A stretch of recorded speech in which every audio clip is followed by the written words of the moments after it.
चलिए सुनते हैं एक छोटी सी प्रेरक कहानी, हीरे की खान।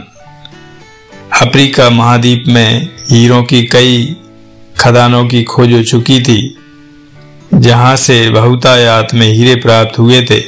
मैं वहां के एक गांव में रहने वाला किसान अक्सर उन लोगों की कहानियां सुना करता था जिन्होंने हीरों की खान खोजकर अच्छे पैसे कमाए और अमीर बन गए।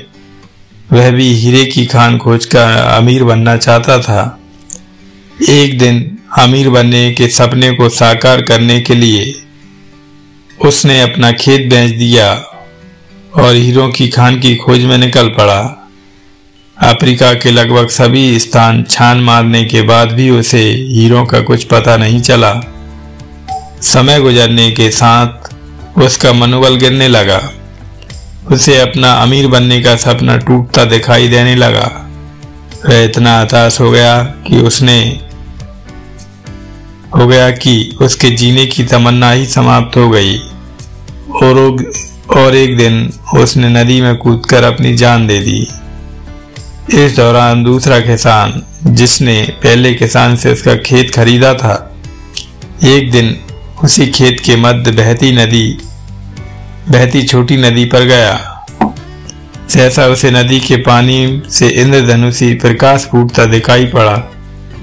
उसने ध्यान से देखा तो पाया कि नदी के किनारे एक पत्थर पर सूर्य की किरणें पड़ने से वह चमक रहा था।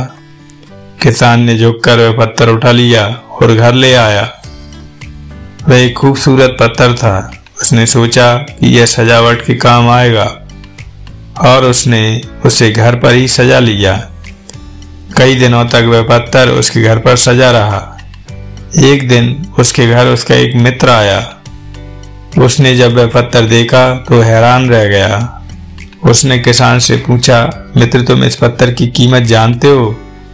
किसान ने जवाब दिया, नहीं, मेरे ख्याल से ये हीरा है, शायद अब तक खोजे गए हीरों में सबसे बड़ा हीरा। मित्र बोला। किसान के लिए इस बात पर यकीन करना मुश्किल था। उसने अपने मित्र को बताया कि यह उसे अपने खेत की नदी किनारे मिला है। वहां ऐसे और भी पत्थर हो सकते हैं। दोनों खेत पहुंचे और वहां से कुछ पत्थर नमूने के तौर पर चुन लिए, फिर उन्हें जांच के लिए भेज दिया। जब जांच रिपोर्ट आई तो किसान के मित्र की बात सच निकली। वे पत्थर नहीं, हीरे ही थे। उस खेत में हीरों का भंडार था। वह उस समय तक खोजी गई सबसे कीमती हीरे की खदान थी। उस खदान का नाम किम्बरले डायमंड माइंस है।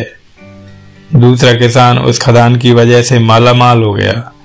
पहला किसान अफ्रीका में दर दर भटका और अंत में जान दे दी, जबकि हीरे की खान उसके अपने खेत में ही कदमों के तले थी।